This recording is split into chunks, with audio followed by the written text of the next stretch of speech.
From the Detroit Free Press, I'm Brian Todd with today's Voice Briefing. It's Monday, December 1st, 2025. This is Natalie Davies with the Detroit Free Press. A body found in Manistee National Forest on Tuesday, November 25th was confirmed to be missing 22-year-old pregnant woman Rebecca Park, according to Wexford County Sheriff's Office. Rebecca Park was reported missing on November 4th and last seen alive near Cadillac and Boone Township. She was about 38 weeks pregnant at the time of her disappearance, and an autopsy confirmed her baby was missing. As of Saturday, November 29th, police are still searching for Parks' baby. The Michigan State Police, the FBI, and a number of local agencies, including Wexford County Sheriff's Office, Meskwaki County Sheriff's Office, and Cadillac Police Department are collaborating to investigate Parks' case. On Wednesday, November 26th, Parks' sister and fiancé were taken into police custody and charged with crimes. A court clerk could not confirm the crimes were related to Parks' case.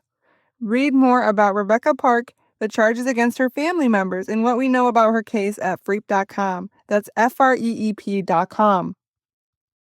I'm Jenna Prestininski for the Detroit Free Press. You may have to pay more when sending packages via the U.S. Postal Service in the new year. The USPS recently proposed raising its shipping service rates.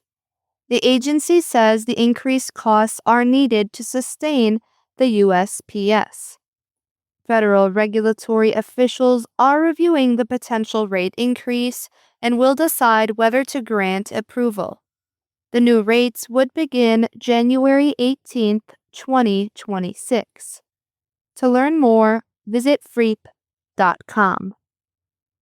Hey there, everybody. This is Omari Sanko for the second Pistons beat writer for the Detroit Free Press. On this week's episode of our podcast, The Pistons Post, Bryce Simon and I were joined by ESPN's Tim Bontemps to discuss the Pistons' hot start and their path to being a sustainable contender. Here's a quick snippet of our conversation.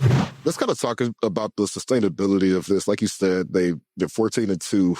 Are you going to push 65, 70 wins? Like, that's a bar that a lot of really good teams have not hit, right? They're not going to do that. They're not the Thunder. And again, that is not, to be clear, that is to fans watching or listening. That is no criticism of the Pistons. They've had a phenomenal run to start the year. They've also been very lucky in some of these games. Like, they've won some of these games with all these guys out. It's probably not a reliable thing to keep happening. Like, for example, if, I don't remember who was guarding, might have been Bub Carrington, just decided not to guard Dennis Jenkins in the corner in that game against the Wizards.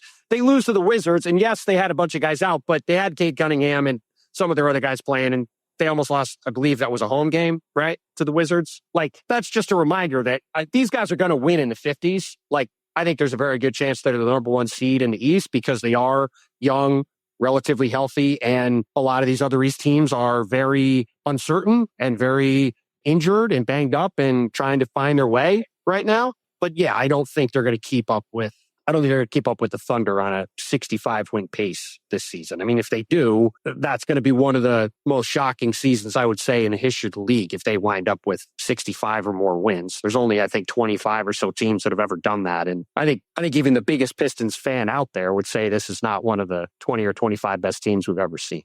You can hear that full conversation in this week's episode of The Pistons Post, which is available wherever you listen to podcasts. And as always, you can find our latest coverage on freep.com/sports. Find more from the Detroit Free Press on freep.com. That's FREEP.com. Thanks for listening, and you'll hear more from us tomorrow.